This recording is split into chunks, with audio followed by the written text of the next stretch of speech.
This is the Arizona Wildcats video extra brought to you by Fry's Food Stores. I'm Star Sports Editor Ryan Finley here with Bruce Pascoe. Bruce, we continue to break down the Arizona Wildcats in the NBA draft. We talked about Aaron Gordon in our last episode. Now let's move on to Nick Johnson. To me, the more compelling of the two guys. I mean, he could go anywhere. He could not go at all.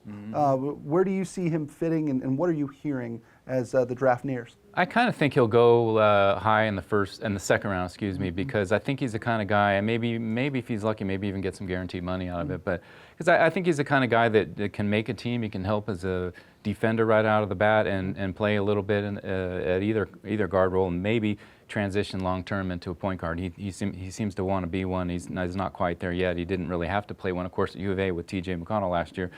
But he played a little bit earlier in his career, and he's got some ability there.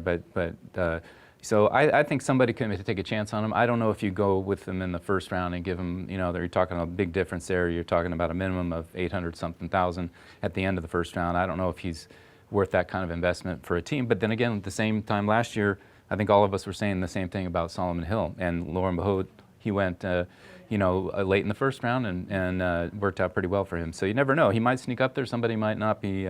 Somebody might have really liked him, but I think more likely it'll be in the second round somewhere. And you're right. He does face the possibility of not being drafted and having to go the free agent route. Right. To me, the most interesting difference between late first and early second round is the kind of organization you're going to be joining.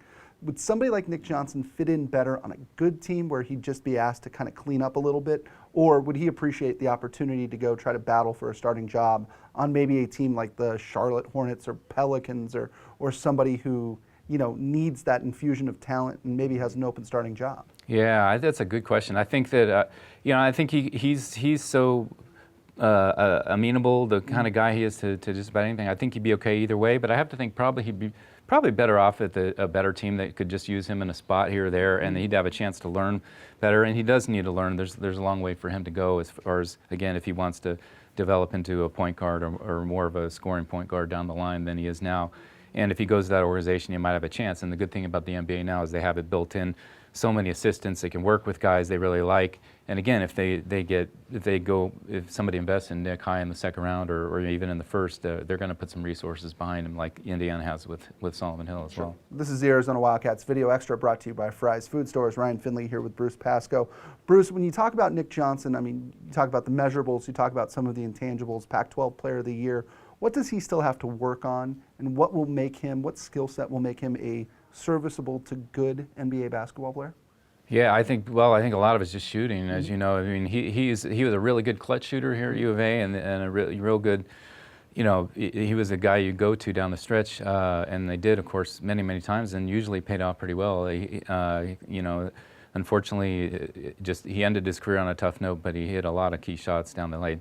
But consistently, game after game, and in the NBA, it's not always a clutch situation. It's usually not. That's what he needs to get better at. And then certainly point guard wise, again, too, there's a lot of skills he could learn there. And defensively, though, I think he's ready to go. I mean, his athleticism is right out of the box. He's going to be able to guard a guy anywhere from 6'1" to 6'7" probably. I mean, he can do that. And I think that's a real valuable thing he's got going for him. Sure. Two-word answer, Bruce. Will Arizona State's Jahi Carson get drafted? I think you got to take a chance. Again, second round, what do you got to lose? You might as well. I think he'll go in the second round somewhere. He's just, if you're going to be that size, you got to be explosive, like Damon Stoudemire was back in the day, and I think he is. I don't think he's quite the player Damon was, but he's got something about him, and there's a swagger about him too, and he might find a home somewhere. Awesome. Don't forget. That wasn't 2 words, though. Don't forget, follow Bruce Pascoe on Twitter, on StarNet, and read the Arizona Daily Star. Bruce will be in New York City this week for the NBA draft. For Bruce Pascoe, I'm Ryan Finley. This is the Arizona Wildcats video extra brought to you by Fry's Food Stores.